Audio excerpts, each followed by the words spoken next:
화엄경 제4장 사제품. 문수보살은 또 다음과 같이 설하였다. 불자들이여, 사바세계에는 괴로움, 즉 고제를 가르쳐 재해와 죄업, 핍박, 무지, 그리고 사랑하는 것으로부터 떠나야 하는 괴로움 등이라고 합니다. 또 그러한 괴로움이 모인 것을 불, 속박, 애착, 망념, 그릇된 생각 등이라 하며, 그 괴로움이 이윽고 없어지는 것을 멸제, 장애가 없고 번뇌로부터 떠나며 적정하고 불사하며 진실하며 있는 그대로 존재하는 것이라고 합니다. 그리하여 진리의 길로 나아가는 것을 일승으로 나아감, 변하지 않음, 인도, 평등, 선인행 등이라고 합니다. 이렇듯 네 가지 진리에 관한 이름이 이 사바세계에는 수없이 많습니다. 이 명칭들은 모두가 중생의 행위와 마음에 따라 적절히 가르치고 이끌기 위하여 무수한 이름이 붙여진 것에 지나지 않습니다. 이 사바세계와 마찬가지로 동방에 있는 밀훈세계에서도 네 가지 진리에 관한 이름은 무수합니다. 이처럼 네 가지 진리에 관한 이름이 무수한 까닭은 중생의 마음과 행위에 따라 중생을 가르치고 이끌어야 하기 때문입니다. 불자들여, 이와 같이 사바세계의 남방, 서방, 북방, 동북방, 동남방, 서남방, 서북방, 상하의 모든 세계에도 네 가지의 진리에 관한 이름은 무수히 설해지고 있습니다. 또한 이 사바세계를 비롯한 시방의 모든 세계와 같이 동방의 백천억에 이르는 수없는 세계에서도 네 가지 진리에 관한 이름은 무수히 설해지고 있으며, 남방, 서방, 북방, 동북방, 동남방, 서남방, 서북방, 상하의 세계도 그와 같습니다. 이는 모두가 중생의 마음과 행위에 따라 가르치고 이끌기 위한 것에 지나지 않습니다. 5장 열의 광명 각품. 그때 부처님이 두 발로부터 무수한 광명이 비쳐나와 삼천대천 세계의 모든 것을 비추었다. 부처님께서 연화장 사자자에 앉으시자 문수보살을 비롯한 많은 보살들이 저마다 자기의 동료들을 데리고 부처님의 주위에 모여들었다. 문수보살은 다음과 같이 부처님을 향해 찬탄하였다. 열에는 이 세상 모든 것은 꼭두각시와 같고 허공과 같다고 깨달았습니다. 그 마음은 청정하여 걸림이 없고 모든 중생을 깨닫게 합니다. 부처님께서 처음으로 이 세상에 태어났을 때 그 모습은 황금의 상과 같이 눈부시고 보름달과 같이 밝게 빛났습니다. 태어나시자 곧 7걸음을 걸으셨고 그 한 걸음 한 걸음은 무한한 공덕을 지녔으며 지혜와 선정을 갖추고 있었습니다. 부처님께서는 밝고 맑은 눈으로 시방세계를 두루 살폈습니다. 그리고 중생들이 기뻐하는 것을 보시고 빙그레 웃으셨습니다. 또 사자와 같이 위엄을 갖춘 음성으로 천상천하에 오직 나 홀로 높다라고 천상천하 유와 독존 아는 한자 나왔다. 높다라고 외치셨습니다. 가비라성을 나와 출가할 때는 모든 속박을 벗어버리고 모든 부처님들이 닦은 대로 수행 정진하여 항상 번뇌의 불이 꺼진 조용한 마음의 상태를 원하였습니다. 그리하여 드디어 깨달음의 피안에 이르러 미혹과 번뇌의 소멸을 체험하셨습니다. 그 중생들을 위하여 진리 바퀴를 굴리어 대비심으로써 가르치셨습니다. 그리고 사바세계의 인연을 다한 후에는 열반에 드셨습니다. 그러나 부처님은 지금도 더욱더 다함없는 힘으로 자유자재한 진리를 설하고 계십니다. 그때 부처님이 자비광명이 무수한 세계를 비추자 세계 안에 있는 온갖 것이 드러났습니다. 이 세계는 부처님이 연화장의 사자자에 앉아 시방세계의 무수한 보살들에게 쌓여있는 것과 같았고 또 하나하나의 세계에도 그와 같았다. 문수보살은 또 다음과 같이 설했다. 부처님께서 설하신 진리는 매우 깊어서 빛깔도 모양도 없습니다. 그 세계는 모든 번뇌를 뛰어넘었으며 모든 아집을 떠났으며 때문에 공적하며 청정합니다. 깨달음의 세계는 넓고 광대무변하여 그 안의 온갖 존재는 서로 얽히고 설켜 있습니다. 그러나 그 하나하나는 해탈에 있고 본래가 항상 공적하여 모든 속박으로부터 떠나 있습니다. 또 문수보살은 이와 같이 부처님이 깨달음의 세계 안에서 수행하고 있는 보살들의 실천에 대해 설법하였다. 첫째는 인간의 세계나 천신의 세계나 추구하는 모든 쾌락을 떠나 항상 커다란 자비심을 행하고 모든 중생을 구하고 지켜야 합니다. 이것이 보살의 으뜸가는 실천입니다. 둘째는 깊이 부처님을 믿고 그 마음이 퇴보하지 않도록 항상 모든 부처님을 마음속에 지녀야 합니다. 셋째는 영원히 생사의 바다를 떠나 불법의 흐름을 따라 맑고 깨끗한 지혜에 안주해야 합니다. 넷째는 일상생활 속에서 늘 부처님의 깊은 공덕을 생각하고 낮이나 밤이나 이를 게을리하지 말아야 합니다. 다섯째는 과거, 현재, 미래가 무량한 것을 알아 태만한 마음을 일으키지 말고 항상 부처님의 공덕을 구해야 합니다. 여섯째는 자기 자신의 실상을 관찰하고 모든 것이 정멸함을 알고 아와 무아에 대한 집착을 떠나야 합니다. 일곱째는 중생의 마음을 관찰하여 미혹의 망상을 떠나고 진실의 경계를 완성해야 합니다. 여덟째는 끝없는 세계에 부처님의 가르침이 가득하게 하고 모든 진리의 대를 남김없이 마시는 초인적인 지혜를 완성해야 합니다. 아홉째는 모든 부처님 나라 안에 존재하는 형상이 있는 것과 형상이 없는 것을 알아야 합니다. 열째는 헤아릴 수 없이 무수한 부처님 나라에 있는 하나의 티끌까지도 하나의 부처가 되도록 해야 합니다. 그때 부처님께서 자비광명으로 무수한 세계를 비추시니 그 세계에 있는 모든 것이 남김없이 모습을 드러냈다. 문수보살은 이어서 다음과 같이 또 설법하였다. 부처님께서는 진리를 굳게 지키고 행하여 낮과 밤을 가르치지 않으며 항상 정진하면서도 조금도 피로를 느끼지 않습니다. 부처님께서는 가장 험난한 삶과 죽음이 반복되는 윤회의 큰 바다를 넘어 나는 모든 중생들로 하여금 남김없이 생사의 바다를 넘게 하리라고 크게 말씀하십니다. 중생들은 생사의 흐름 속에 헤매면서 애욕의 바다에 잠기고 무지와 미망이 10겹, 20겹으로 마음을 덮고 칠흑과 같은 어둠 속에서 두려움에 떨고 있습니다. 중생은 번뇌가 가리키는 대로 행하며 5가지 욕심에 취하고 망상을 일으켜서 영구한 세월 동안 괴로워하고 있습니다. 부처님께서는 중생세계의 온갖 고뇌를 낱낱이 끊고 해탈하신 분이 되었습니다. 이것이 대비의 세계입니다. 부처님은 생사의 근본인 아집을 끊었지만 중생들은 아직 이러한 아집에 의하여 생사의 세계를 끊임없이 되풀이하고 있습니다. 부처님께서는 이와 같은 중생을 정멸의 세계로 이끌어 들이기 위하여 최고의 진리를 설하십니다. 이것이 대비의 세계입니다. 중생은 고독하고 의지할 곳도 없으며 탐욕하고 성내며 미망에 속박되어 있습니다.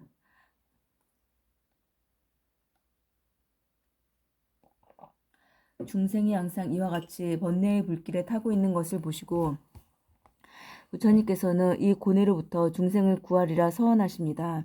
이것이 대비의 세계입니다. 중생은 나고 죽은 윤회의 바다에서 헤매다가 바른 길을 잃고 나쁘고 고통스러운 길에 들어서서 어둠 속에 떨어졌습니다. 부처님께서는 지혜의 등불을 밝히고 모든 부처님의 가르침을 보여주리라 생각하여 마침내 부처님 스스로가 그 등불이 되셨습니다. 이것이 대비의 세계입니다. 생사의 바다는 깊고 또 넓어 끝이 없습니다.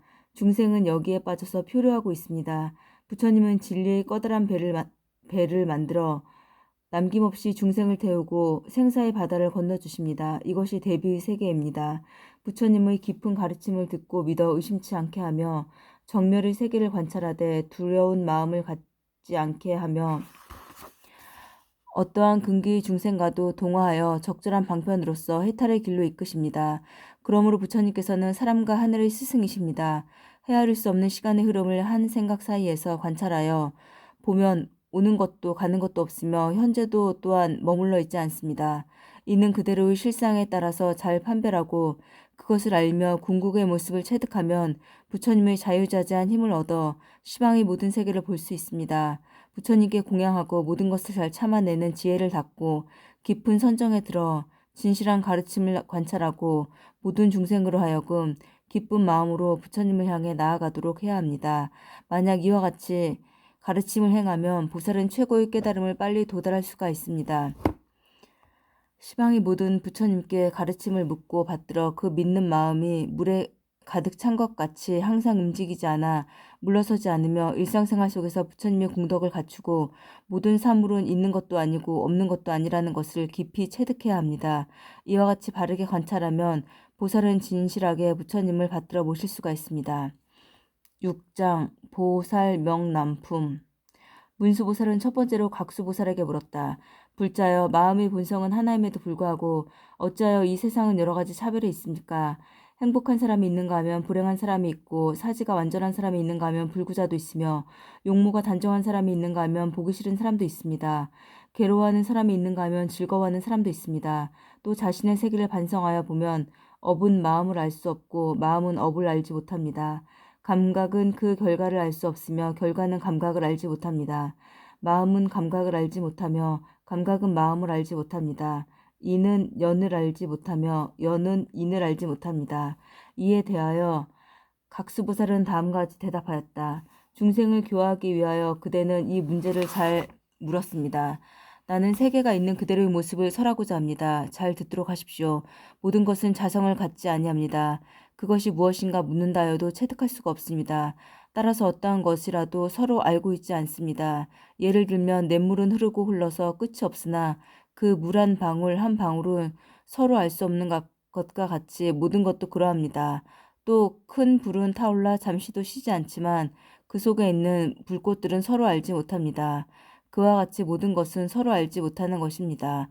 눈과 귀와 혀와 몸과 마음 등은 괴로움을 받고 있다고 느끼고 있으나 실제로는 아무런 괴로움도 받고 있지 않습니다. 또 사물 그 자체는 항상 조금도 움직이지 않고 있으나 나타나고 있는 쪽에서 보면 항상 움직이고 있는 것입니다. 그러나 실제로 나타나고 있다고 하는 것에도 아무런 자성은 없습니다. 또 바르게 사유하고 있는 그대로 관찰하면 모든 것에 자성이 없는 것을 알 수 있습니다. 이와 같은 마음의 눈은 청정하고 불가사의합니다. 그러므로 허망이라고도 말하고 또 허망이 아니라고 말하며 진실이라고도 말하며 진실이 아니라고도 말하는 것 등은 모두가 꾸며진 말에 불과한 것입니다. 문수보살이 두 번째로 제수보살에게 물었다. 불자여, 열애가 중생을 교화하는 것은 어떠한 까닭으로 해서 열애는 중생을 시간, 수명, 일체의 행위, 견해 등에 따라서 교화하는 것입니까? 그때 제수보살이 다음과 같이 답하였다. 지혜가 밝은 사람은 항상 정멸의 행을 바라고 있습니다. 나는 있는 그대로를 그대에게 설하고자 합니다. 자신의 신체를 안으로부터 관찰하여 보면 도대체 나의 몸에는 어떤 실체가 있는 것인가? 이와 같이 정확하게 관찰하는 사람은 자아가 있고 없음을 알 수 있습니다. 이와 같이 신체의 모든 부분을 관찰하여 보면 어디에도 자아는 존재하지 않습니다. 이와 같이 신체의 상태를 깨닫고 있는 사람은 마음의 어디에도 집착하지 아니합니다. 이와 같이 신체가 있는 그대로의 상태를 깨닫고 모든 것으로부터 공을 깨달은 자는 모든 것이 허망함을 알아 다시는 그 마음에 집착하지 않습니다. 이와 같이 신체와 정신이 서로 관계하고 있고 관련을 가지면서 활동하고 있는 모양은 흡사 타오르고 있는 불의 바퀴와 같아서 어느 것이 앞이고 어느 것이 뒤인지 식별할 수가 없습니다. 또 인연에 의하여 일어나는 업은 비유컨대 꿈과 같은 것이며 따라서 그 결과 또한 모두가 정멸한 것입니다. 또 모든 세상의 일은 다만 마음을 중심으로 하여 움직이고 있습니다. 그러므로 자기의 기호에 의하여 판단을 내리는 자는 그 견해가 잘못되어 있다고 해도 좋습니다. 또 생멸하고 유전하는 일체의 세계는 모두가 인연으로부터 일어나고 순간순간마다 소멸하고 있습니다. 지혜 있는 자는 존재하는 모든 것은 무상하며 빠르게 변해가며 공하여 진실한 자기는 없다고 관찰하여 집착하는 마음을 떠납니다. 문수보살은 세 번째로 보수보살에게 물었습니다. 불자여, 중생의 몸은 모두가 흙, 물, 불, 바람의 네 가지 원소로 이루어져 있습니다. 따라서 그 안에 진정한 나라고 하는 실체는 없습니다. 또 모든 사물의 본성은 선도 아니고 악도 아닙니다.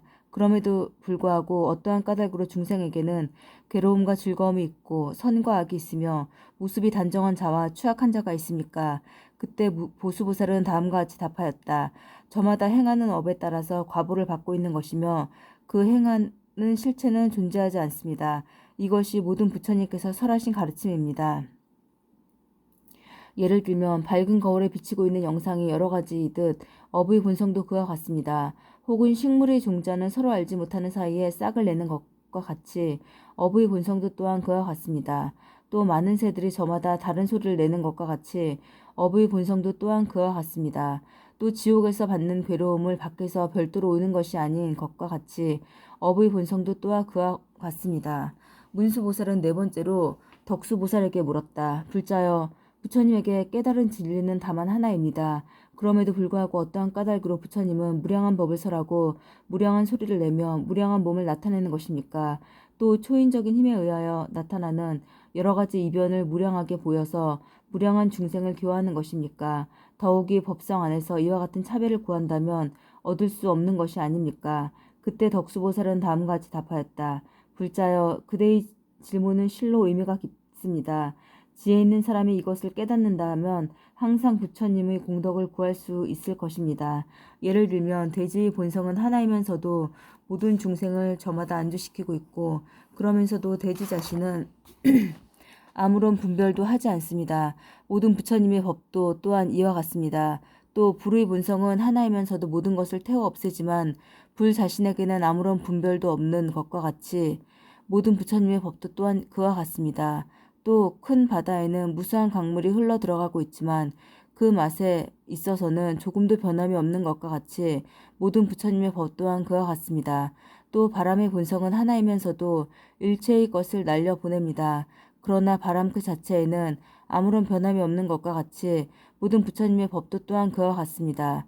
또 태양은 시방의 모든 것을 비추지만 그 빛에 차별은 없습니다. 이와 같이 모든 부처님의 법 또한 차별이 없습니다. 또 하늘의 밝은 달은 모든 사람이 똑같이 우러러 봅니다. 하지만 달은 어느 한 사람에게 마음을 두지 않는 것과 같이 모든 부처님의 법도 또한 그러합니다. 다섯 번째로 문수보살은 목수보살에게 물었다. 불자여, 열애의 복전은 하나인데 어찌하여 중생이 받는 과보는 각기 다릅니까? 중생에게는 모습이 아름다운 자도 있고 추한 자도 있으며 귀한 자도 있고 천한 자도 있고 부자도 있고 가난한 자도 있고 지혜가 많은 자가 있는가 하면 적은 자도 있습니다. 그러나 열애는 평등하여 친하고 친하지 않음의 분별이 없습니다. 어째서입니까? 그때 목수보살은 다음과 같이 답하였다.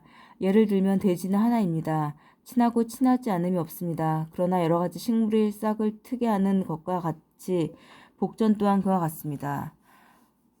또 같은 물이지만 그릇에 따라서 그 모양이 달라지는 것과 같이 모든 부처님의 복전도 중생에 의하여 달라집니다. 또 변제천이 사람을 즐겁게 하는 것과 같이 모든 부처님의 복전도 또한 중생을 즐겁게 합니다. 또 밝은 거울이 여러 가지 영상을 비추는 것과 같이 모든 부처님의 복전도 온갖 중생을 약육합니다. 또 태양이 떠오르는 때 모든 어둠이 사라지는 것과 같이 모든 부처님의 복전도 시방세계를 남김없이 비춥니다.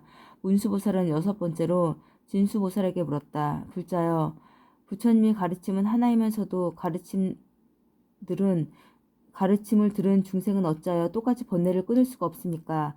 그때 진수보살은 다음과 같이 대답하였다. 불자여, 잘 들으시오. 나는 진실한 가르침을 설하고자 합니다. 중생에게는 신속하게 해탈하는 자가 있는가 하면 그렇지 못한 자도 있습니다. 만약 미혹을 없애고 해탈에 도달하고자 생각한다면 항상 마음을 굳게 갖고 커다란 정진을 일으켜야 합니다. 예를 들면 젖은 나무에는 불이 잘 피지 못하는 것과 같이 불법 안에서 게으른 자 또한 그렇습니다. 한편 불을 피울 때에는 자주 쉬게 되면 불길은 약해지고 이윽고 꺼져버립니다.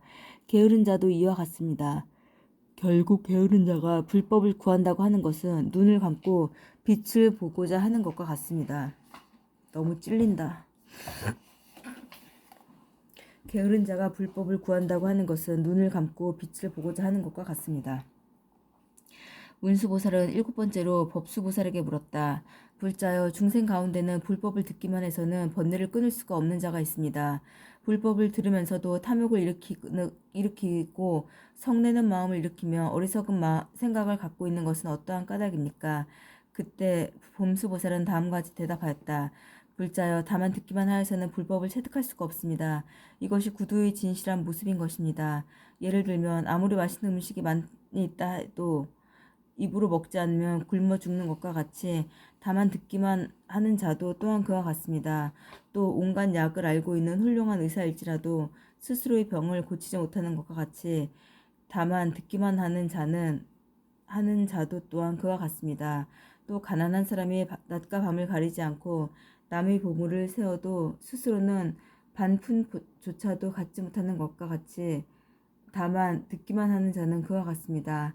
또 장님이 그림을 그려서 남에게 보여준다 해도 스스로는 볼 수 없는 것과 같이 다만 듣기만 하는 자는 그와 같습니다.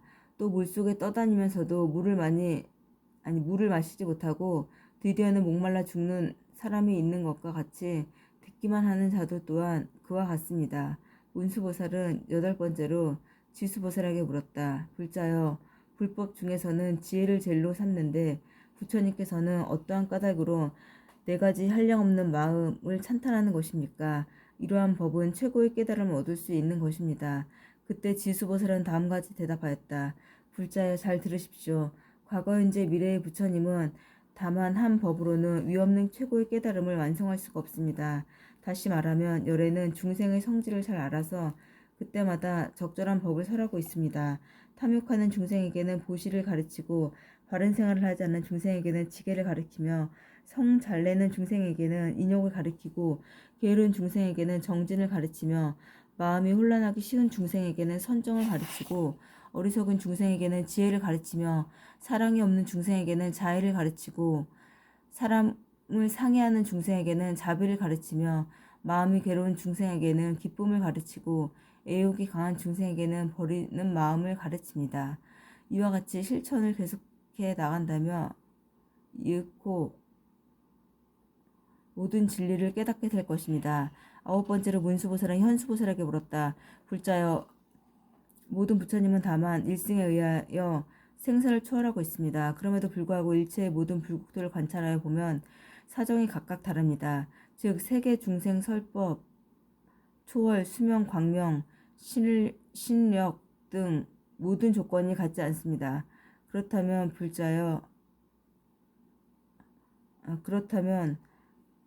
모든 불법을 갖추지 않고서는 최고의 깨달음을 완성할 수 없는 것 아닙니까?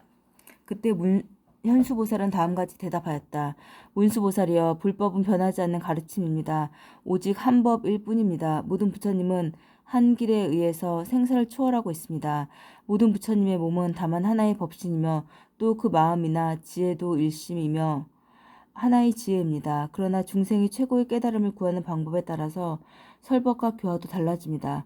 또 모든 부처님의 국토는 평등하게 장엄되어 있지만 중생들이 쌓아온 업은 각각 다르기 때문에 눈에 비치는 것도 같지 않습니다. 부처님의 힘은 자유자재하기 때문에 중생의 수겁이나 과보에 따라서 진실한 세계를 나타내는 것입니다. 열 번째로 모든 보살들은 문수보살을 향하여 물었다. 불자여, 우리가 알고 있는 것은 저마다 설하였습니다.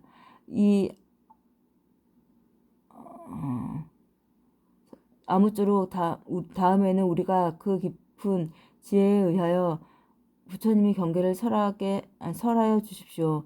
부처님의 세계라고 하는 것은 어떤 것이며 또 그 원인은 어떤 것이며 어떻게 하면 거기에 들어갈 수 있습니까? 어떻게 하면 그 세계를 알 수 있는지 가르쳐 주십시오. 그때 문수보살은 다음같이 대답하였다. 열애의 깊은 세계는 흡사 허공과 같이 광대합니다. 설사 중생이 거기에 들어간다 해도 진실로는 들어가지 못하는 것과 같습니다. 세계의 원인은 오직 부처님만 알고 있으며 가령 부처님이 헤아릴 수 없는 오랜 세월을 설법하신다고 해도 그 모든 것을 다 설법할 수는 없을 것입니다. 부처님께서 중생을 해탈시키고자 할 때는 중생의 마음이나 지혜에 따라서 불법을 설하십니다. 그리고 아무리 설하여도 불법은 다 하지 않습니다.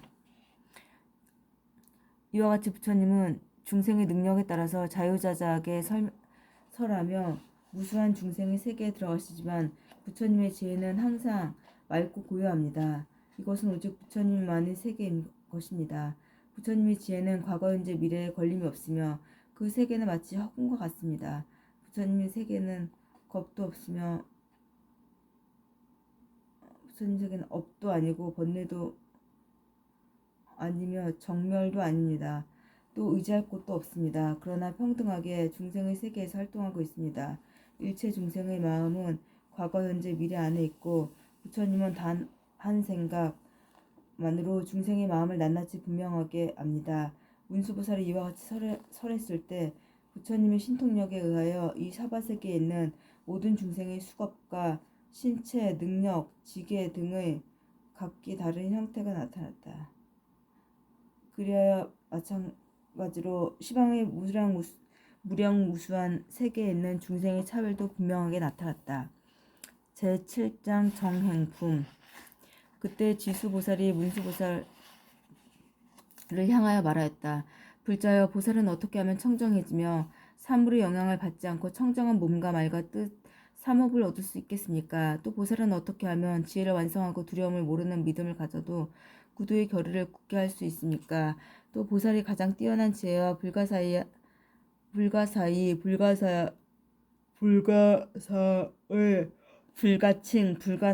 지혜라고 하는 것은 어떠한 것입니까? 보살은 어떻게 하면 방편의 힘과 선정의 힘을 갖출 수 있습니까? 보살은 어떻게 하면 연기의 이법을 깨닫고 또 공의 삼매와 모양이 없는 삼매를 행할 수가 있습니까? 보살은 어떻게 하면 지혜를 완전하게 하는 6가지 수행과 모든 중생에게 은혜를 베풀고자 하는 4가지 한량없는 마음을 성취할 수 있습니까? 보살은 어떻게 하면 모든 천왕, 용왕, 귀신왕, 범천왕 등에 의하여 수호되고 또 공경을 받을 수 있게 됩니까? 보살은 어떻게 하면 중생을 위한 안락의 집이 되고 구호하는 손이 되며 등불이 되고 교화하는 손이 될 수 있습니까? 보살은 어떻게 하면 일체 중생의 안에서 비교되지 않을 만큼 뛰어난 자가 될 수 있습니까? 그때 문수보살은 지수보살에게 대답하였다. 불자여, 그대의 물음은 매우 훌륭합니다. 중생을 사랑하고 중생에게 은혜를 베풀기 위하여 그대는 매우 훌륭한 질문을 하였습니다. 불자여, 만약 보살이 청정하여 사물의 경계를 받지 않는 몸과 말과 뜻의 삼업을 성취하면 보살은 뛰어난 덕을 보일 것입니다. 그때 보살은 부처님의 바른 가르침과 마음이 일치할 것이며 부처님께서 가르친 최고의 깨달음은 스스로 나타날 수 있으며 중생을 버리지 않고 분명하게 모든 사물의 실상에 도달하여 모든 악을 없애고 모든 선을 갖추어 일체의 모든 사물에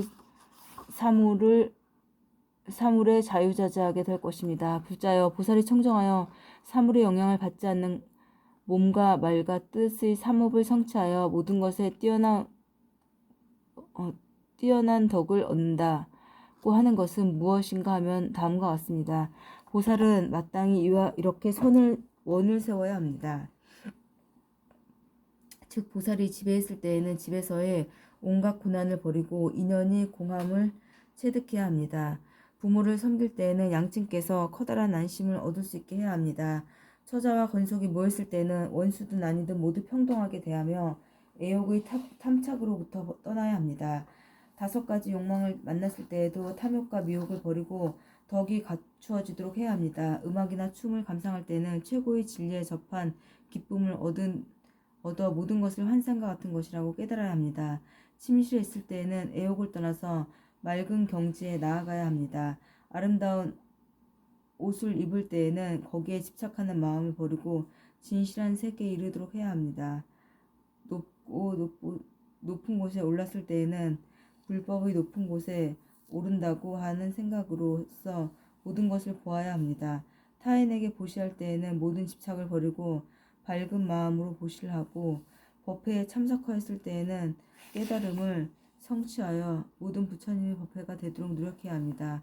또 재난을 만났을 때는 자유자재하게 마음을 작용하여 그 재난이 마음의 장애가 되지 않도록 해야 합니다. 보살이 신심을 일으켜 집을 버릴 때에는 일체의 세상 이를 버리고 집착하지 않게 해야 합니다. 승방에 있을 때에는 모든 출가자가 서로 화합하여 마음의 거리가 없어야 합니다. 출가할 때에는 일단 얻은 공덕을 다시는 잃지 않는 경지를 목표로 하고 마음의 장애가 없도록 해야 합니다. 속복을 버릴 때에는 오로지 부처님의 가르침을 찾아 덕을 닦되 게으르지 않아야 합니다. 삭발할 때에는 번뇌도 함께 깎아버리고 깨달음의 세계에 도달하도록 해야 합니다. 승복을 입을 때에는 탐욕과 성냄과 어리석음에 삼독을 떠나 부처님의 가르침에 젖는 기쁨을 얻도록 해야 합니다. 출가하였을 때에는 부처님과 같이 집을 나와 모든 중생을 교화하는 일에 정진해야 합니다. 스스로 부처님께 귀의하였을 때에는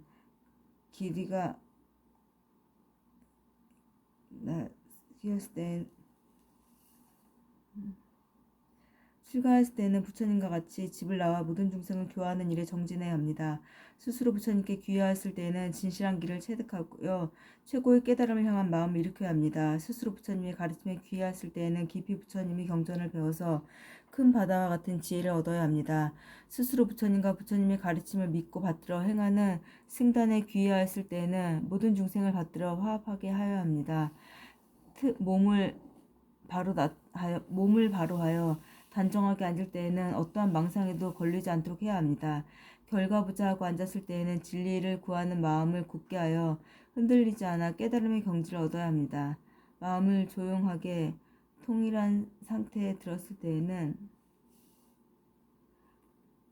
그것을 철저하게 하여 무심한 경지에 이르도록 해야 합니다. 모든 사물을 관찰할 때에는 있는 그대로의 진실한 모습을 보되 장애나 거리가 있어서는 아니 됩니다. 의복을 입을 때에는 모든 공덕을 입는다는 생각으로 항상 참여해야 합니다. 옷을 입고 허리띠를 두를 적에도 부처님의 가르침에 정진하는 마음을 새롭게 하여야 합니다.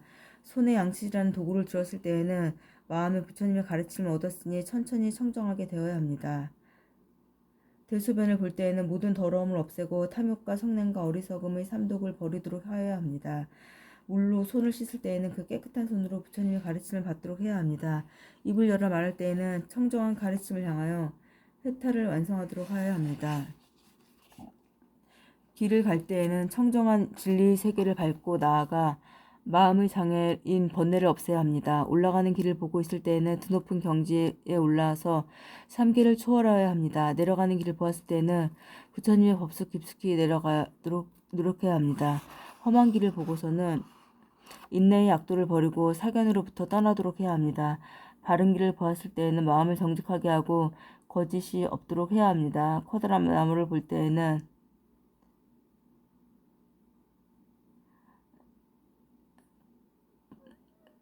봤을 때는 다투는 마음을 버리고 분노나 원한으로부터 떠나야 합니다. 높은 산을 보고서는 위없는 깨달음을 향하여 불법의 뿌리를 찾아야 합니다.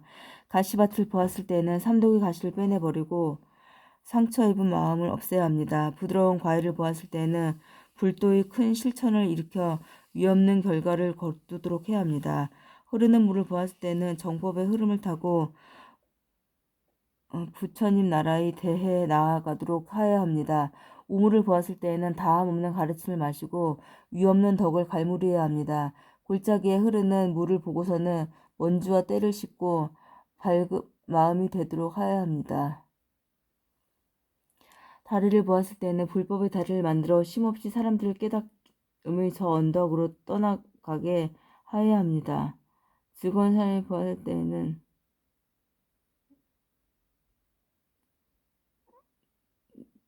즐거운 사람을 보았을 때는 청정한 가르침을 원하고 부처님의 가르침에 따라 스스로 기뻐해야 합니다.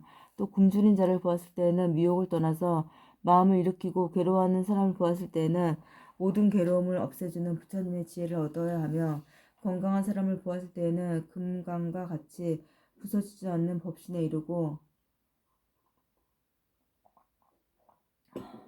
병든 사람을 보았을 때에는 몸이 본래 공한 것임을 알아 일체의 괴로움에서 해탈하여야 합니다.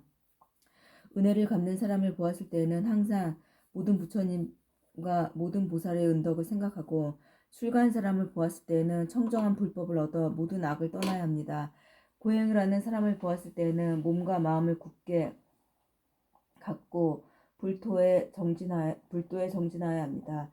밥을 얻었을 때는 밥을 먹고 얻은 그 힘으로 부처님의 가르침에 뜻을 두고 정진해야 하며 밥을 얻지 못했을 때에는 모든 악행으로부터 벗어나야 합니다. 맛있는 음식을 올렸을 때는 절도를 지키고 욕심을 줄이고 그에 집착하는 것을 끊어야 합니다. 맛없는 음식을 얻었을 때에는 모든 것을 허공과 같이 무상하다고 하여야 하는 삼매에 사무쳐야 합니다. 음식을 삼킬 때는 선정의 기쁨을 삼킨다는 마음을 갖고 음식을 먹은 다음에는 공덕의 몸이 충만하여 부처님의 지혜를 완성하도록 해야 합니다. 열애를 보았을 때에는 모두가 부처님 눈을 얻고 열애의 실상을 볼 수 있어야 하며 열애의 실상을 보았을 때에는 모든 시방을 보더라도 단정하기가 부처님과 같아야 합니다. 저녁에 잠자리에 들었을 때 모든 번거로움을 그치고 마음의 혼란을 떠나야 하며 아침에 눈을 떴을 때에는 모든 마음을 기울여 시방을 되돌아보아야 합니다.